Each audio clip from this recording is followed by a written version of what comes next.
இந்த பகுதிகளில் தான் காசா மக்கள் வாழக்கூடிய பகுதிகளாக இருக்கிறது. எனவே இந்த பகுதிகளுக்குள்ள எது நுழையணும்னாலும் இஸ்ரேலிய ஆக்கிரமிப்பு இராணுவத்தினுடைய ஆதரவு இல்லாமல், அவர்களுடைய அனுமதி இல்லாமல் நுழைய முடியாத ஒரு சூழல் உருவாகி இருக்கிறது. இந்த நிலையில கிட்டத்தட்ட 60% காசாவினுடைய நிலப்பரப்புகளை யுத்தமே இல்லாத நிலையிலும் இஸ்ரேல் கண்ட்ரோல் பண்ணி கொண்டிருக்கிறது என்கிற கவலைக்கிடமான செய்திகள் வெளியாகி இருக்கிறது.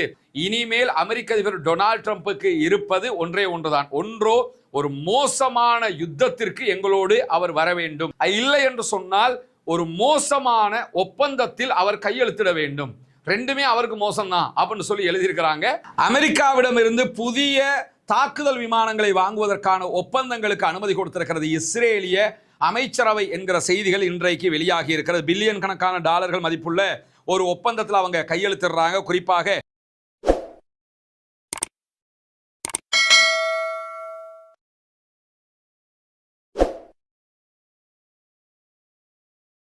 அன்பிற்கினிய சகோதர சகோதரிகளே, நம் அனைவர் மீதும் ஏக இறைவனுடைய அமைதியும் கருணையும் உண்டாகட்டுமாக என்கிற உயரிய பிரார்த்தனைகளோடு பாலஸ்தீனம் மீதான இஸ்ரேலிய ஆக்கிரமிப்பு இராணுவத்தினுடைய 2 ஆண்டு கால யுத்தம் ஒரு யுத்த நிறுத்தமாக மாற்றப்பட்டு இன்றோடு 205வது நாட்களை நாம் தாண்டி கொண்டிருக்கக்கூடிய இந்த சூழல்ல காசாவில் யுத்த நிறுத்தத்தை மீறி தொடர்ந்து அவ்வப்போது தாக்குதல்களை நடத்தி கொண்டிருக்கிறது இஸ்ரேலிய ஆக்கிரமிப்பு இராணுவம். ஒரு நாள் விடாமல் இந்த தாக்குதல்கள் நடத்தப்பட்டு கொண்டே இருக்கக்கூடிய சூழல்ல ஒவ்வொரு நாளும் 2 பேர் 3 பேர் காசாவிலே அப்பாவிகள் கொல்லப்படுகிற சம்பவங்களும் இடம்பெற்றே வருகிறது. இந்த நிலையில தான் காசாவினுடைய சமாதான ஒப்பந்தத்தின் பிரகாரம் இஸ்ரேலிய ஆக்கிரமிப்பு இராணுவம் எல்லோ பார்டர் என்று சொல்லக்கூடிய பகுதிகளில் கிட்டத்தட்ட 49% பகுதிகளில் அவங்களும் 51% பகுதிகளில் பாலஸ்தீன அப்பாவிகளும் இருப்பார்கள் என்கிற ஒரு ஒப்பந்தம் எட்டப்பட்டிருந்த நிலையில அந்த ஒப்பந்தத்தையும் மீறி இஸ்ரேலிய ஆக்கிரமிப்பு இராணுவம் தன்னுடைய எல்லோ பார்டர் லைனை அதிகரித்திருக்கிறார்கள் என்கிற செய்திகள் இன்றைக்கு வெளியாகி இருக்கிறது. குறிப்பாக அவர்கள் பிடித்திருக்கக்கூடிய இடங்கள் ஏற்கனவே ஒப்பந்தப்படி பேசப்பட்ட இடங்களை விட 11% அதிகமாக இருக்கிறது என்கிற செய்திகள் வெளியாகி இருக்குது. இங்க நீங்க பார்க்கலாம், மொத்த காசாவையும் சுற்றி வளைத்து முடக்கி வைத்திருக்கிறார்கள். காசா தனிமைப்படுத்தப்பட்டிருக்கிறது. காசாவுக்குள்ள தரை வழியாக யாருமே நுழைய முடியவில்லை. கடல் வழியாக நுழைய வந்தாலும் அவங்க விடமாட்டேங்கிறாங்க. கடல் பகுதியை உள்ளிட்ட பகுதிகள் மாத்திரம்தான் அப்பாவிகள் வாழக்கூடிய பகுதிகளாக இருக்கிறது. இங்க நீங்க ரஃபாவை எடுத்துக்கிட்டீங்கன்னா ரஃபா பார்டர் உள்ளிட்ட ஈஜிப்டினுடைய முழு பகுதிகளும் இஸ்ரேலிய ஆக்கிரமிப்பு இராணுவத்தினுடைய எல்லோ பார்டருக்குள்ள வந்திருக்குது. இங்க ரஃபா கிராசிங் இருக்கிறது. அதே போன்று கரேம் அபுஷலேம் கிராசிங் இந்த இடத்துல இருக்குது. எல்லாமே எல்லோ பார்டருக்குள்ள வருது. அதே மாதிரி இங்க இருக்கக்கூடிய தைரல் பலாவா இருந்தாலும் சரி, காசா சிட்டி, நார்த் காசா எல்லா பகுதிகளுமே இந்த எல்லோ பார்டருங்கிறது இஸ்ரேலிய ஆக்கிரமிப்பு இராணுவத்தினுடைய கண்ட்ரோல்ல இருக்குது. இந்த பகுதிகளில் தான் காசா மக்கள் வாழக்கூடிய பகுதிகளாக இருக்கிறது. எனவே இந்த பகுதிகளுக்குள்ள எது நுழையணும்னாலும் இஸ்ரேலிய ஆக்கிரமிப்பு இராணுவத்தினுடைய ஆதரவு இல்லாமல், அவர்களுடைய அனுமதி இல்லாமல் நுழைய முடியாத ஒரு சூழல் உருவாகி இருக்கிறது. இந்த நிலையில கிட்டத்தட்ட 60% காசாவினுடைய நிலப்பரப்புகளை யுத்தமே இல்லாத நிலையிலும் இஸ்ரேல் கண்ட்ரோல் பண்ணி கொண்டிருக்கிறது என்கிற கவலைக்கிடமான செய்திகள் வெளியாகி இருக்கிறது. ஆனா இந்த செய்திகளும் நமக்கு ஒரு கவலையான ஒரு செய்தியாக இருந்தாலும் இதற்காக பேச வேண்டிய அரபு நாடுகளை பொறுத்தவரையில அவங்களையே காப்பாற்றிக் கொள்ள முடியாத ஒரு தத்தளிப்பான நிலையில் இப்பொழுது இருப்பது நமக்கெல்லாம் தெரியும். இப்படியான ஒரு சூழல்ல தான் காசாவை நோக்கி ஃப்ரீடம் ஃப்ளோட்டிலா கூட்டணியினுடைய கப்பல்கள் பயணித்துக் கொண்டிருந்தன. அந்த கப்பல்களில் 22க்கும் மேற்பட்ட கப்பல்களை இஸ்ரேலிய ஆக்கிரமிப்பு இராணுவம் கைப்பற்றி இருக்கிறது. அதில் இருந்தவர்களை கைது செய்திருக்கிறார்கள். இந்த நிலையில அதிலே பயணித்த ஸ்பெயினை சேர்ந்த 2 சகோதரர்கள் முக்கியமாக கைது செய்யப்பட்டு இஸ்ரேலுக்கு அழைத்து செல்லப்பட்டிருக்கிறார்கள். இந்த 2 பேருமே ஃப்ரீடம் ஃப்ளோட்டிலா கூட்டணி எப்பெல்லாம் கப்பலில் பயணிக்கிறாங்களோ எல்லா நேரங்களிலும் பயணித்தவர்கள். கிரேட்டா தன்பர்க்கு போன காலத்தில் இருந்து அவங்க போய்கிட்டு இருக்கிறாங்க. எனவே இந்த 2 பேரும் கைது செய்யப்பட்டு தற்போது இஸ்ரேலுக்கு அழைத்து செல்லப்பட்டிருக்கிறார்கள். இஸ்ரேலுடைய கோர்ட்ஸ்ல இவங்க 2 நாட்களுக்கு டிடென்ஷன் ஆர்டர் பிறப்பிக்கப்பட்டிருக்கிறார்கள். தடுப்பு காவல் உத்தரவு பிறப்பிக்கப்பட்டிருக்கிறது. 4 நாட்களுக்கு தடுப்பு காவல் வேண்டும் என்று இஸ்ரேலிய ஆக்கிரமிப்பு இராணுவம் கோரியிருந்த நிலையில அவர்களுக்கு 2 நாட்கள் தடுப்பு காவல் நீட்டிக்கப்பட்டிருக்கிறது என்கிற செய்திகள் வெளியாகி இருக்கிற அதே நேரத்தில் 50க்கும் மேற்பட்ட கப்பல்களை கொண்ட இந்த குழுவில் பிரான்ஸ், ஸ்பெயின், இத்தாலி போன்ற நாடுகளைச் சேர்ந்த பல சகோதரர்கள் இருக்கிறார்கள். இதுவல்லாமல் டர்க்கி உள்ளிட்ட நாடுகளைச் சேர்ந்த சகோதர சகோதரிகளும் இருக்கக்கூடிய சூழலில் தான் ஸ்பெயினை சேர்ந்த சைஃப் அபு என்கிற ஒருவரும் அதே போன்று பிரேசில் நாட்டைச் சேர்ந்த தியாகோ அவிலா ஆகிய 2 பேரும் தான் தற்போது கைது செய்யப்பட்டிருக்கிறார்கள், டிடென்ஷன் ஆர்டர் பிறப்பிக்கப்பட்டிருக்கிறது என்பதை நாம் புரிந்து கொள்ள கடமைப்பட்டிருக்கிற அதே நேரத்தில் இன்றைக்கு இஸ்ரேலிய அமெரிக்க ஆக்கிரமிப்பு தாக்குதல்களுக்கு பிறகு ஒரு யுத்த நிறுத்தம் நடைமுறையில் இருக்கக்கூடிய இந்த காலகட்டத்தில் மேலும் ஒரு ப்ரொபோசல் ஈரானால் வழங்கப்பட்டிருக்கிறது. ஈரான் நேற்றைய தினம் பாகிஸ்தான் வழியாக அமெரிக்காவுக்கு ஒரு முன்மொழிவை அனுப்பியிருக்கிறது. யுத்த நிறுத்தம்னா இப்படி வர்றதா இருந்தால் நாங்கள் ஏதோ ஒரு வழிக்கு நாங்கள் வர்றதுக்கு ரெடியாக இருக்கிறோம், இல்லைன்னா வேண்டியது நீங்கள் முடிவெடுத்துக்கிறீங்க என்கிற விதமாகத்தான் அந்த அறிவிப்பு கொடுக்கப்பட்டிருக்கிறது. குறிப்பாக இந்த ப்ரொபோசல் கொடுக்கப்பட்டதற்கு பிறகு ஈரானுடைய IRGC-னுடைய படைப்பிரிவினுடைய தலைமையகம், அதே போன்று ஈரானுடைய அரசியல் தலைவர்கள் எல்லோருமே ஒரே வரியில் சொல்லக்கூடிய ஒரு செய்தி என்னன்னா, இனிமேல் அமெரிக்க அதிபர் டொனால்ட் ட்ரம்புக்கு இருப்பது ஒன்றே ஒன்றுதான். ஒன்றோ ஒரு மோசமான யுத்தத்திற்கு எங்களோடு அவர் வர வேண்டும், இல்லை என்று சொன்னால் ஒரு மோசமான ஒப்பந்தத்தில் அவர் கையெழுத்திட வேண்டும். ரெண்டுமே அவருக்கு மோசம்தான் அப்படின்னு சொல்லி எழுதியிருக்கிறாங்க.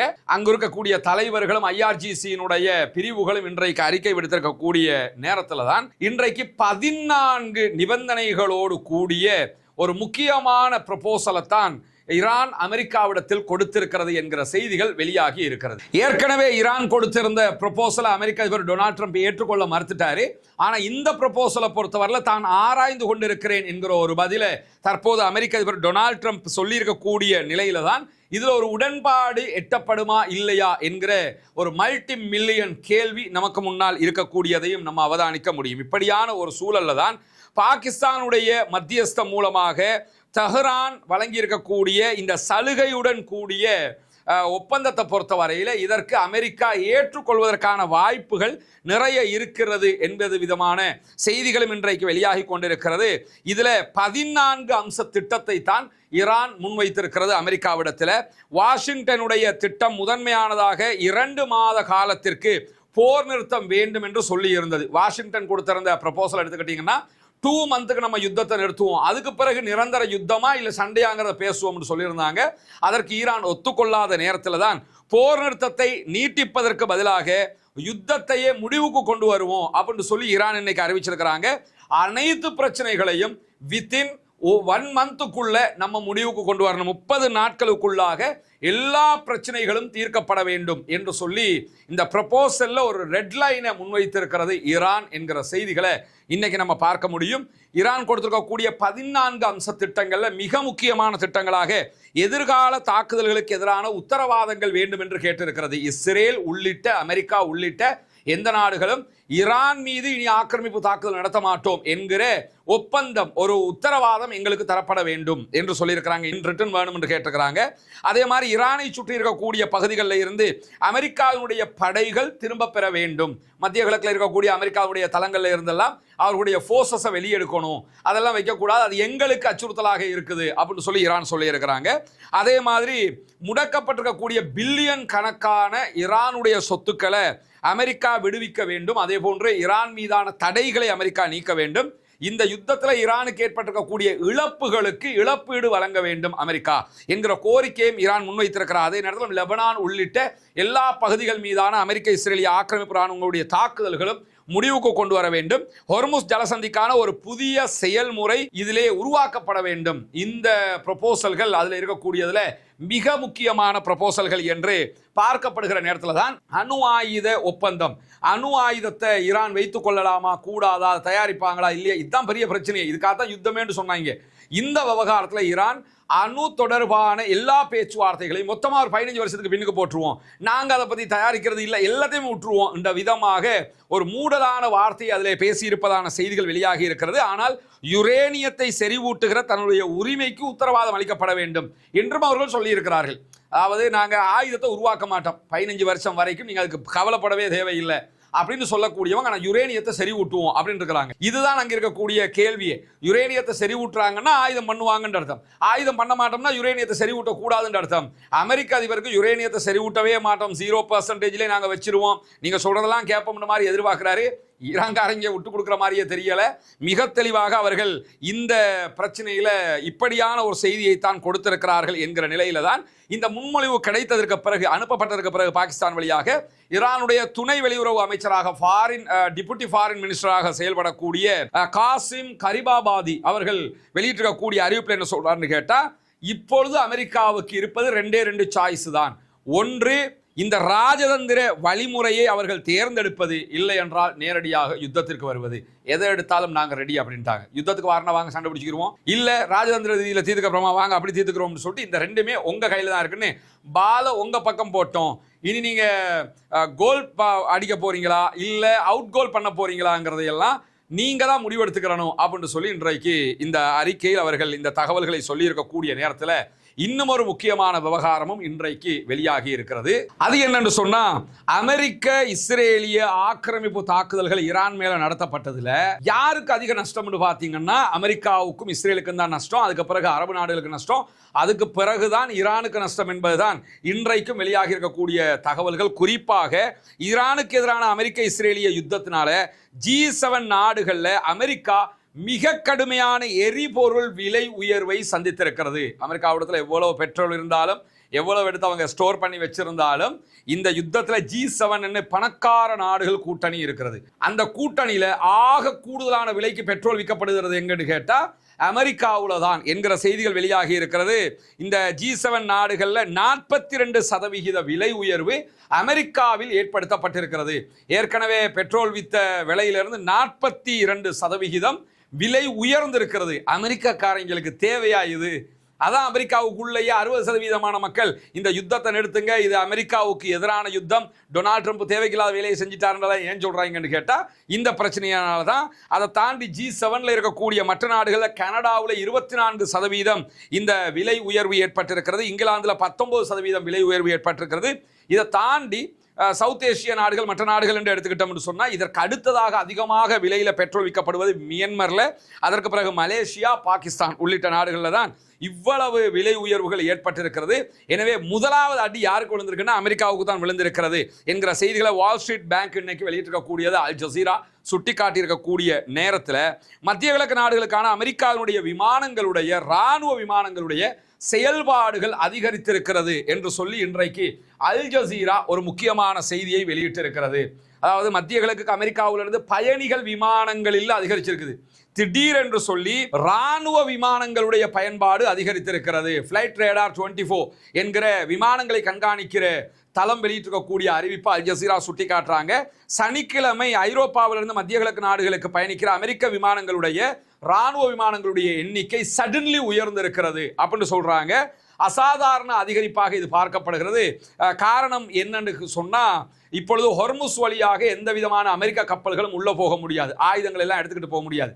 இன்னும் ஒரு யுத்தம் திரும்ப ஈரானோட இந்த சமாதான உடன்படிக்கையில் ஃபெயிலியர் ஆகி ஒரு யுத்தம் ஆயிடுச்சுன்னு சொன்னா அந்த யுத்தத்துக்கு தேவையான ஆயுதங்கள் எங்க இருந்து எடுப்பாங்க? மத்திய கிழக்கு நாடுகளுக்கு ஆயுதம் தேவை. அந்த ஆயுதங்களை தான் இப்போ ஃபில் பண்ணிக்கிட்டு இருக்கிறாங்க. கத்தர்ல, துபாயில், பஹ்ரைன்ல, சவுதியில ஃபில் பண்ணிக்கிட்டு இருக்கிறாங்க. அதை எப்படி கொண்டு வராங்கன்னா எல்லாம் இப்போ விமானம் மூலமாகத்தான் கொண்டு வர்றாங்க. கடல் வழியாக கொண்டு வர முடியலை. ஏன்னா கடலை பிளாக் பண்ணி வச்சிருக்கிற காரணத்தினால. குறிப்பாக இந்த ஃபிளைட் ரேடார் 24 தளம் வெளியிட்டிருக்கக்கூடிய அறிவிப்பை சுட்டிக்காட்டி அல் ஜசீரா சொல்லும் போது இதெல்லாம் ஜெர்மன்ல இருந்தும் வருகிறது என்கிற தகவல்கள் சொல்லுவாங்க. ஏன்னா ஜெர்மன்ல இருந்து 5000 போர்சஸை வெளியெடுத்துட்டாங்க அமெரிக்கா, ஜெர்மன். இந்த ஐரோப்பிய நாடுகளுடனான பிரச்சனை, இப்பொழுது மத்திய கிழக்கில் இருக்கக்கூடிய அரபு நாடுகளை காப்பாற்றணும், வாங்கின காசுக்கு வேலை செய்யணும். ஏற்கனவே அடியை வாங்கிட்டாங்க, திருப்பி ஒரு யுத்தம் வந்தால் இன்னும் அடியை வாங்குவாங்க. எனவே ராணுவம் கிடையாது, அதுக்குரிய ஆயுதங்கள் கிடையாது. எல்லாம் யூரோப்பில் இருக்கக்கூடிய, ஜெர்மன்ல, ஸ்பெயினில் இருக்கக்கூடிய எல்லா வெப்பனையும் கொண்டு வந்து இப்பொழுது மத்திய கிழக்கில் குவிச்சுக்கிட்டு இருக்கிறாங்க. அந்த அடிப்படையில் தான் இந்த விமானங்கள், இந்த ராணுவ தளங்கள் எல்லாம், ராணுவ சரக்குகள் எல்லாம் வந்து கொண்டிருக்கக்கூடிய சூழல்ல அமெரிக்காவிடம் இருந்து புதிய தாக்குதல் விமானங்களை வாங்குவதற்கான ஒப்பந்தங்களுக்கு அனுமதி கொடுத்திருக்கிறது இஸ்ரேலிய அமைச்சரவை என்கிற செய்திகள் இன்றைக்கு வெளியாகி இருக்கிறது. பில்லியன் கணக்கான டாலர்கள் மதிப்புள்ள ஒரு ஒப்பந்தத்தில் அவங்க கையெழுத்திடுறாங்க. குறிப்பாக F-35, F-15A வகையான விமானங்களை வாங்குவதற்காகத்தான் இந்த ஒப்பந்தத்திற்கு அனுமதி கொடுக்கப்பட்டிருக்கிறது. லாக்ஹீட் மார்டின் அதே போன்று போயிங் நிறுவனங்கள்கிட்ட இருந்துதான் இந்த விமானங்கள் வாங்கப்பட போகிறது. குறிப்பாக நீங்க பாத்தீங்கன்னா இந்த F-35A, F-35B, F-35C அதே போன்று F-15A, F-15B வகையான இந்த மாதிரியான தாக்குதல் விமானங்கள், ரேடாருக்கு சிக்காத அதிநவீன வேகமான விமானங்கள். இதையே ஈரான்காரர் சுட்டு வீழ்த்திட்டான், அது வேற விஷயம்.